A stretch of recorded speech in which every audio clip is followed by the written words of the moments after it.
morning, everyone. My name is Zikia Jones-Martin, I'm a sophomore English major, secondary education minor at Howard University. I'm affiliated with the 49th Administration of the Howard University Student Association.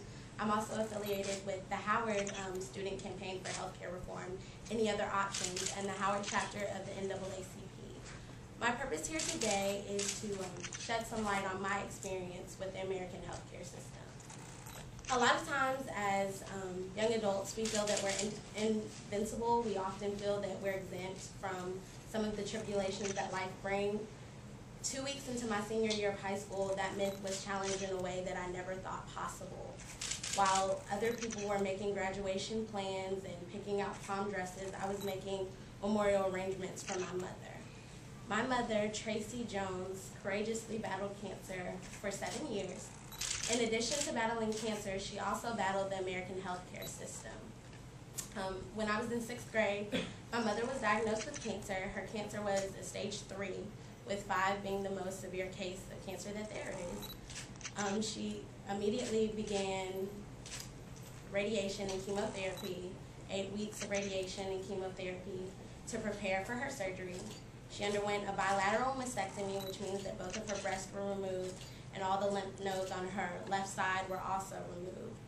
After her surgery, she underwent 8 more weeks of radiation and chemotherapy. There was a brief period of remission, but doctors later found cancer growth in a bone in her back and in the base of her brain. So she underwent 10 more weeks of radiation directly to her brain. Needless to say, after all of this, she had to go on medical disability.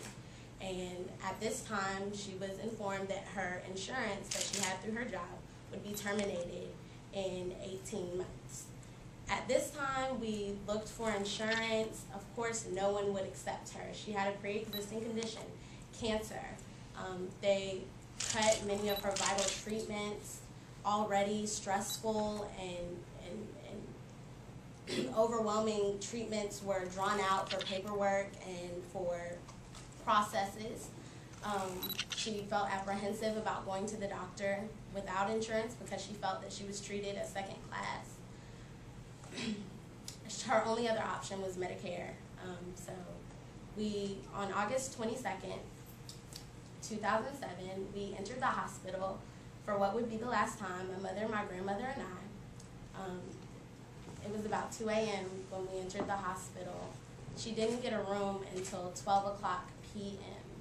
At the time we entered the hospital, she was still uninsured, so her oncologist had to come sign her in. That's 9 hours that could have been spent giving her the intensive care that she needed and deserved. At approximately 1:10 p.m., I stood in the room and I watched as they disconnected the respirator from my mother's body. I said my goodbyes. I told her that I love her and I miss her, and I immediately questioned the care that she had received. Healthcare reform is not about numbers and statistics. It is about real tragedies, real people, real stories, real sadness that people like me are left with every day. It is up to us to become cognizant of these realities and to do something about it. God bless you and thank you. Thank you so much. This really is about Zikia's mom. It's about Georgianne's brother. It's about people who are working and have insurance and they think they're covered. It's about people who have insurance and then they lose their job. Georgianne was talking about the fact that her brother would not be at the table during the holidays. 45,000 people have died this year because they couldn't find affordable health insurance. 45,000 families will have an empty chair at the holiday table. That's what we're trying to fix. That's what this is about. And we want to make sure that when we are done, that people can find affordable insurance and in fact, they get what they pay for.